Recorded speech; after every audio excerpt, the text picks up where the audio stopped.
Ce soir, il y avait un match dans le match. Lionel Messi et Bellingham, ils se sont embrouillés tout le match. Regardez juste la réaction de Messi. Je sais pas ce qu'il lui a dit, mais ça a pas plu à Messi. Je crois que Bellingham, c'est un pro CR7, hein. Vu l'attitude qu'il avait envers Messi, déjà les deux s'aiment pas, ça s'est vu. Tout le match, ils ont fait que de s'embrouiller, à se mettre des coups. Dès qu'ils se croisaient, ça se regardait mal. Messi, à un moment, il l'attrape par le cou. À chaque fois qu'il pouvait s'embrouiller, s'embrouiller. Les gars, j'étais choqué. Les deux, ils s'aiment pas. Après, d'un côté, c'est pas parce que c'est Lionel Messi que tu dois t'écraser. Et ça arrive à trop de joueurs. Devant Lionel Messi, des joueurs qui ont du caractère, ils s'écrasent. Ils ont pas envie de s'embrouiller avec Messi. On voit que Bellingham, il a du caractère, il va pas se cacher. Lionel Messi ou pas, il s'en fout. Mais au final, faut quand même respecter Lionel Messi. Parce que ce qu'il propose là pendant cette Coupe du Monde à 39 ans, les gars, à 39 ans, il est à un match d'aller chercher son 9e ballon d'or. Ce soir, encore 2 passes décisives. Il est à 8 buts et 4 passes décisives pendant cette Coupe du Monde, à 39 ans. Non, les gars, faut respecter. Regardez ce qui arrive quand vous fâchez mon gars Messi. Déjà, vous vous embrouillez avec lui, il vous explique et en plus vous faites les malins, regardez. Ah, ok. Les petits du quartier, vous parlez comme ça. Ok, très bien. Ah, donc les petits du quartier, ils parlent comme ça en fait. Les petits du quartier, ils font du grabuge dans la Coupe du Monde, ils se sentent pousser des ailes en fait. Ça parle mal au boss du foot, au mec qui est plus fort que ce sport. Ben voilà les conséquences. Voilà les conséquences en fait. Quand tu provoques, voilà ce qui se passe. Parce qu'on te voit, on t'a vu bomber le torse en fait, Bellingham, aujourd'hui, on t'a vu. On t'a vu, t'as voulu faire le mec qui monte de la personnalité. Mais déjà, t'as fait un match pourri, toi, déjà. Ton match, il est d'une pourriture exécrable, en fait. Mais quand tu t'attaques au GOAT, en fait, quand tu t'attaques au boss, assure-toi d'avoir des vraies armes, des vraies munitions, des vrais bastos, mon pote. Parce que lui, quand il frappe, il fait pas semblant, mon pote. Voilà. Tu menais 1-0. J'ai vu ton comportement, moi, quand tu menais 1-0. Tu jouais les gros bras. Quand il y avait des touches pour vous, ça célébrait avec ses potes, tout ça, ça célébrait devant les Argentins. Ben regarde. 2 passes D. Voilà, t'as voulu fâcher le boss. 2 passes D. T'es pas content? 2 passes D. Simple en fait. 2 passes D. Le tournant du match, il est là. Quand Messi fait ça à Jude Bellingham. Parce que Jude Bellingham, il est allé le voir, il lui a dit l'ancien, t'es dépassé par les embrouilles, mets-toi sur le côté. Messi lui a dit, vas-y, on va se régler dans la surface là-bas. Regardez, hein. Regardez sa tête. Regardez le hochement de tête. Vas-y. Bah l'ancien, il a fait quoi? Il a fait feu 2 fois. Encore une fois, c'est lui qui décide du match aujourd'hui. Et c'est lui qui laisse exploser sa joie comme ça à la fin du match. Ballon d'or, Ligue des Champions, Coupe du Monde. Mais regardez la compétitivité du mec. Regardez l'état dans lequel cette victoire, ça l'a mis. Et regardez tous les joueurs argentins qui vont se diriger vers lui. La fin de carrière, elle est dingue, les gars. Et qu'est-ce que vous voulez dire? C'est encore une fois le meilleur joueur argentin sur le but d'Enzo Fernandez. Il attire 2-3 défenseurs pour lui permettre de faire feu. Et quand je vous dis que c'est le meilleur joueur de l'Argentine, c'est parce que tout le jeu, il est autour de lui. Tout ce qu'il fait techniquement, c'est juste. Toutes ses passes, elles sont justes. Tous ses dribbles, ils sont faits au bon moment, au bon endroit. Toutes ses déviations, elles sont exceptionnelles. En fait, c'est magique, les gars. Profitons de ces moments-là parce que c'est magique et on ne le reverra plus jamais. Vous aussi, profitez-en pour aller péter un maillot de l'Argentine et de Lionel Messi sur Street Player. Tous les maillots de Coupe du Monde, des maillots de club pour la saison prochaine. Vous avez une réduction avec mon code promo SSX sur tout le site. Confiance, qualité, livraison rapide, le lien en bio dans mon Linktree, donc régalez-vous. Moi, vous en pensez en commentaire, les gars, pas vous abonner, vous êtes des bons de nous, on avance. C'est pour ça que je pourrais jamais streamer Bellingham. Regardez la réaction de Messi. Je sais pas ce qu'ils se sont dit, mais Messi l'a regardé à la fin en mode ah ouais, c'est ça les petits d'aujourd'hui. Vas-y. Il a fait une expression faciale en mode ah ouais, les petits d'aujourd'hui ils parlent comme aux anciens. Vas-y. On va voir si tu vas sortir vivant de ce match, toi. Et je crois qu'il a passé le mot, les gars. Je crois qu'il a passé le mot. Parce que dans ce match, il y avait du petit vice. On dirait que les Argentins, ils avaient été briefés. Et même Bellingham, on dirait qu'il avait fait de Messi une affaire personnelle. Il avait le seum contre lui. Et normalement, déjà, de toute façon, en vrai, c'était mérité ce qui s'est passé. Jamais tu lèves ta main comme ça devant Messi. Jamais de ta vie. Moi, je suis en hate watch de l'Argentine. Et Messi, il fait partie de l'Argentine. Ça veut dire, moi, j'ai rien contre Messi. Mais la tête de ma mère, quand j'ai vu Bellingham lever sa main comme ça en parlant à Messi, je me suis dit, ah ouais, ce sale madrilène là, il fait quoi là? Ah, j'ai tout whipping, c'était mort. En tout cas, c'était ce genre de réunion de Brésil. Derrière moi, vous avez 2 numéros 10 qui n'ont pas eu le même destin. Il y en a un qui a fini plus heureux que l'autre. Il y en a un qui a fini en larmes. Je vais vous expliquer pourquoi. Bellingham, durant tout le match contre l'Argentine, il a sorti les pecs. Il a fait le show. Carrément, Messi le regardait comme ça en mode ah ouais, c'est comme ça la nouvelle jeunesse. Ok, je garde en tête. Mais tu te prends pour qui, mon gars? Respecte l'ancien. Respecte le GOAT du football. Respecte le meilleur joueur de l'histoire. Il t'a montré ce que ça faisait de le provoquer. Messi, il a une seule règle. Quand son équipe elle perd, il a 25 ans, il redevient ailier droit, il arrache tout. Il envoie une première passe décisive sur Enzo Fernandez. Enzo Fernandez va finir tranquillement de l'action. Moi je trouve que l'Angleterre défend pas du tout alors qu'ils ont fait rentrer 40 000 défenseurs. Hein. Mais là pour moi c'est l'Angleterre qui joue mal le coup. Mais bref, une passe D pour Messi. Et la deuxième passe D, j'en ai déjà parlé mais c'est magnifique. Hein. 39 ans, le mec il s'arrache, récupération de balle, il va chercher le ballon. 2 passes décisives pour Messi, il débloque le match à lui tout seul. À lui tout seul. Bellingham il a cherché à faire le show avec lui. Regardez les retombées. Tu vois les retombées, Bellingham? Il ne fallait pas provoquer le GOAT. Il ne fallait pas provoquer le meilleur joueur de l'histoire. C'est simplement des retombées naturelles, ce que tu as observé là. Tu peux continuer à faire le show sur le terrain si tu veux. Hein. Mais aujourd'hui, l'autre numéro 10, hein, il t'a montré ce que c'était de jouer au football. Et il a mieux joué au football que toi. Donc maintenant, il faudra faire preuve d'humilité la prochaine fois. Le harcèlement qu'il est en train de subir ce soir, est-ce que vous êtes fiers de vous? Vous êtes fiers de vous, de ce que vous faites? Les diarrhées, ça peut arriver à tout le monde. Ça peut arriver à tout le monde d'avoir la diarrhée. Voilà. Et à n'importe quel moment, ça peut t'arriver chez toi dans ta chambre, ça peut t'arriver en cours, ça peut t'arriver dans le bus, et ça peut t'arriver sur un banc de touche, dans un match de Coupe du Monde, dans une demi-finale. Ça peut arriver à tout le monde. Vous êtes là, vous harcelez Thomas Tuchel, ouais, tu t'es chié dessus, tu t'es fait caca dessus, tu chies, ton caleçon sans la boue, là le trou du cul rempli de foutre, etc. En fait, je comprends pas, je comprends pas. Vous entendez ce que vous dites? Les gars, ça peut arriver à tout le monde, oui.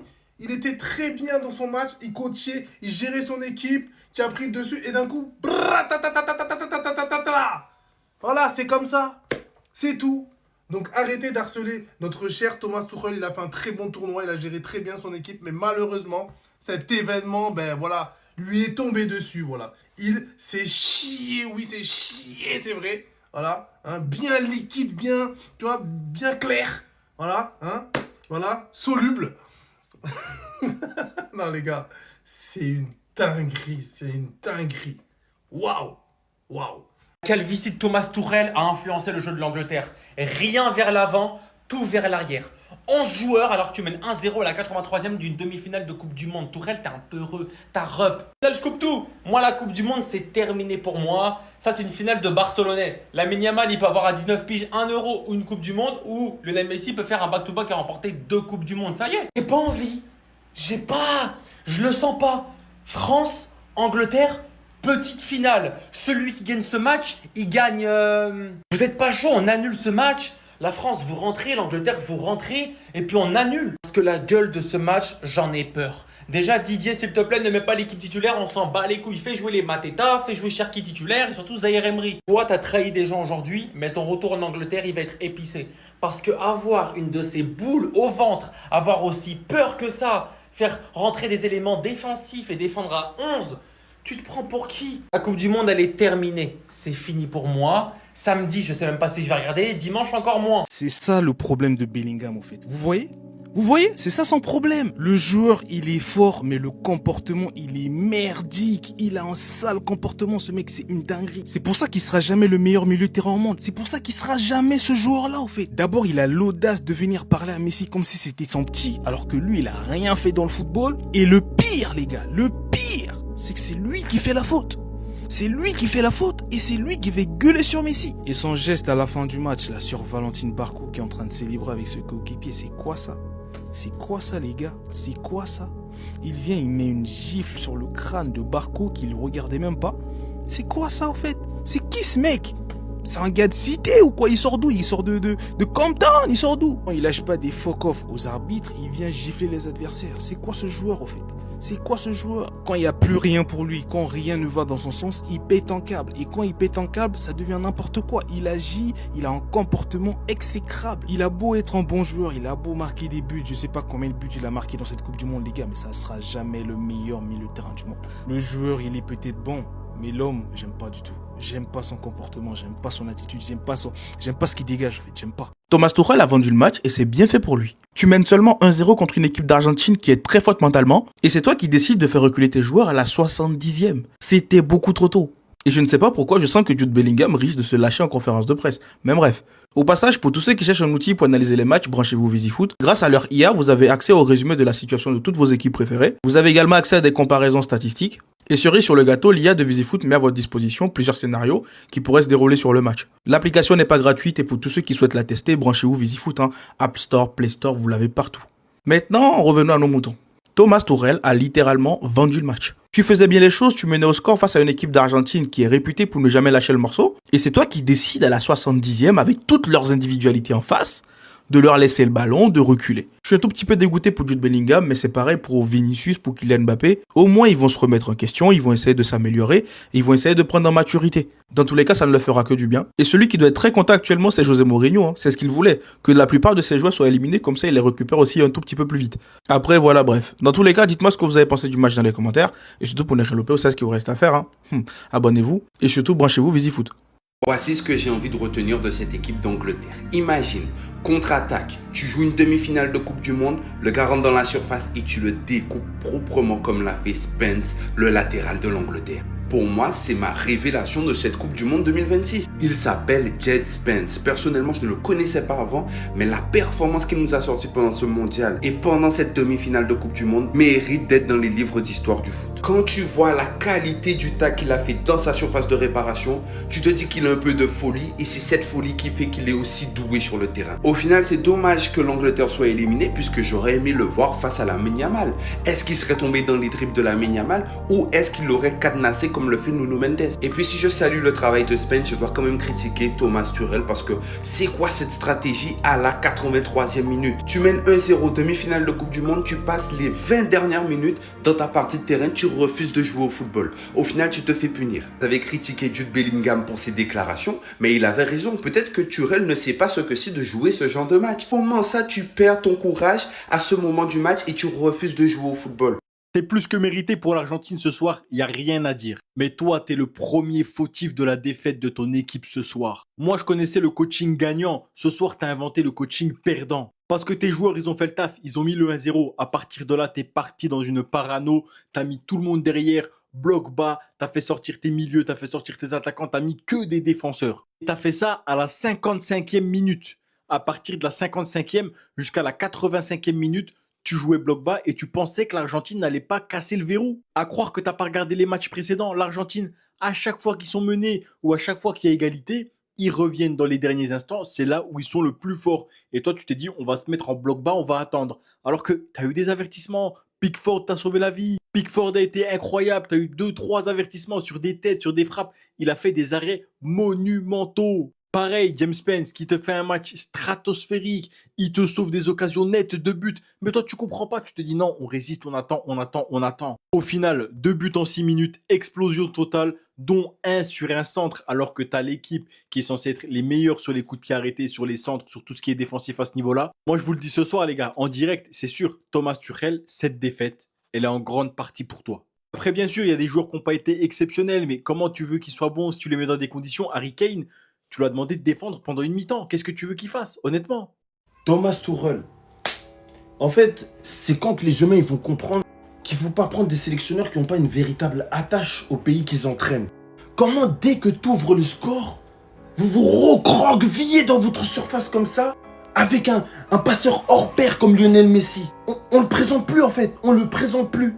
Le match n'était pas fini qu'au nom de Dieu, tout le monde était au courant du scénario, Juste, ça se demandait, est-ce que ça va finir en prolongation ou pas?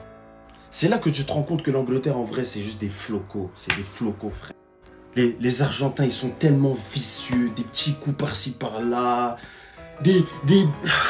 En fait, les Bougs, ils sont attachants. En fait, je comprends même les humains qui disent, ouais, je supporte Messi, je supporte pas l'Argentine. Parce qu'en fait, ils sont attachants que quand ils protègent Messi. Pour eux, Messi, c'est un dieu vivant. Personne ne doit le toucher. Dès que tu t'approches de Messi en mode, c'est comme si tu avais drap avec tout le monde. Et c'est ok, finalement. Je coupe tout. C'est ok. Là, la finale, c'est Yamal vs Messi. Ne soyez pas surpris que les Argentins, ils gâchent la fête. Hein. Ils essayent de cogner Yamal s'il fait des stories tout. Hein. Ils vont pas rigoler avec le petit. Bref, c'était Cesarino de Brasil. Dites-moi ce que vous avez pensé de ce merdier. Espèce de lâche. T'es qu'un lâche et tu payes ta lâcheté aujourd'hui, Thomas Tuchel, en fait. J'ai vanté tes mérites, j'ai vanté ta sélection, j'ai vanté ta liste quelques semaines auparavant, avant le début de la Coupe du Monde, en disant que tu avais un groupe hyper homogène et que pour moi, tu allais faire quelque chose de grand dans cette Coupe du Monde pour que tu fasses ça, en fait. Mais là, le football, aujourd'hui, il a gagné. J'ai jamais été aussi heureux d'une victoire de l'Argentine, en fait. Parce qu'il y a fermé le jeu et fermé le jeu. Et toi, ce que tu as fait aujourd'hui, c'est pire que l'Atlético, en fait. 72e minute, tu nous sors Gordon pour mettre comme ça. Tu nous mets un défenseur 72e minute. T'avais tout bien fait, en fait. Tu mènes 1-0, tu fais ça. T'as un groupe de qualité, t'as des joueurs de qualité, t'as des joueurs offensivement aussi de qualité. Tu sais que l'Argentine court après le score, donc il y aura des espaces derrière. T'as des flèches comme Rashford sur le banc. Et toi, non, en fait, tu préfères faire rentrer comme ça. Et après, quand t'es mené 2-1, c'est là où tu fais rentrer Ivan Toney, c'est là où tu fais rentrer des flèches comme Rashford. Mais Rashford, tu allais le faire rentrer bien avant, en fait. Tu savais très bien que l'Argentine allait pousser, en fait. Donc, il allait avoir des espaces. À partir de ce moment-là, le 2-0, il est plus probable, en fait. Mais non. Mais c'est bien fait, en fait. Je suis très heureux de ce qui se passe.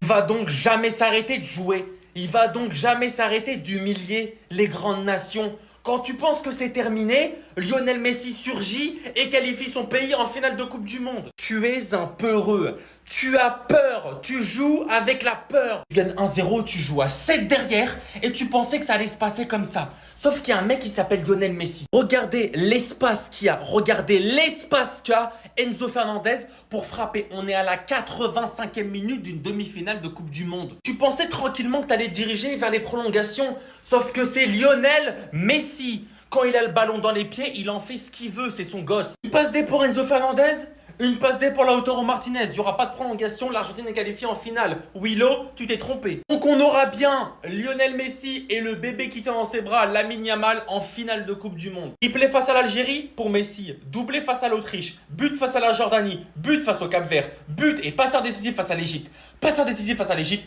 double passeur décisif face à l'Angleterre. S'il remporte la Coupe du Monde, il va remporter son ballon d'or. Tu le sais, je le sais, nous le savons, tout le monde le sait.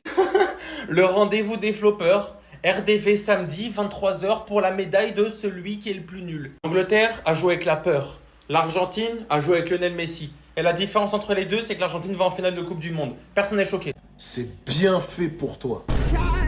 C'est bien fait pour toi. Au lieu de te focus sur le jeu, essayer de préserver le score de la meilleure des manières, non, toi, tu fais du ralambol. Déjà, ton attitude, elle est déplorable sur le bord de touche. Tu commences à faire le malin, là. Qu'est-ce que c'est que ça? Quand je vous dis que le football est cruel, mais c'est un sport juste, qu'est-ce qu'il a mis comme ingrédient pour gagner ce match-là? Dites-moi.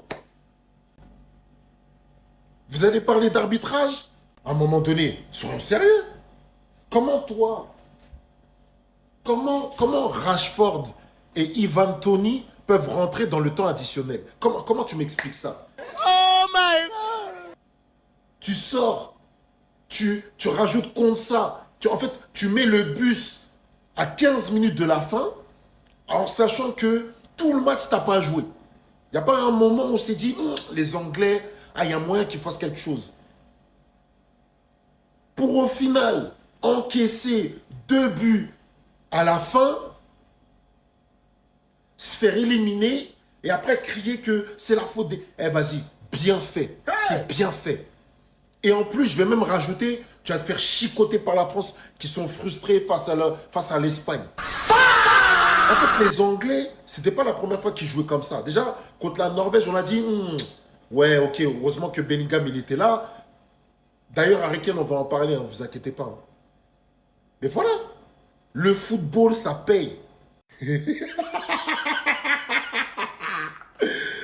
Quand je vous avais dit, l'année du back-to-back, quand j'avais dit que je voulais faire un post lorsque je pensais que Messi et l'Argentine allaient être éliminés, rappelez-vous ce qu'il m'avait dit. Les gars, je ne sais pas si vous vous rendez compte. Vous pouvez dire tout ce que vous voulez sur le complotisme. Ouais, de toute façon, l'Argentine a été favorisée, mais les gars, depuis que cette Coupe du Monde a commencé, il a été décisif à chaque match. Eh les gars, en fait, ça me fait rire parce que 39 ans, comment c'est possible? Déjà 35 ans, on avait dit non, là c'est trop. Mais là, 4 ans plus tard, tu recommences. Et bien évidemment, je tiens à préciser, mais la puissance ne respecte que la puissance, les gars. Fait de constater que Vous pouvez dire tout ce que vous voulez, hein, mais vraiment tout. Hein. Mais les faits sont là, les gars. Comment à 39 ans, dans les derniers instants du match, après avoir cumulé prolongation sur prolongation, tu débordes sur le côté droit pour mettre un centre? Non. Les gars, s'ils gagnent contre l'Espagne. Enfin bref.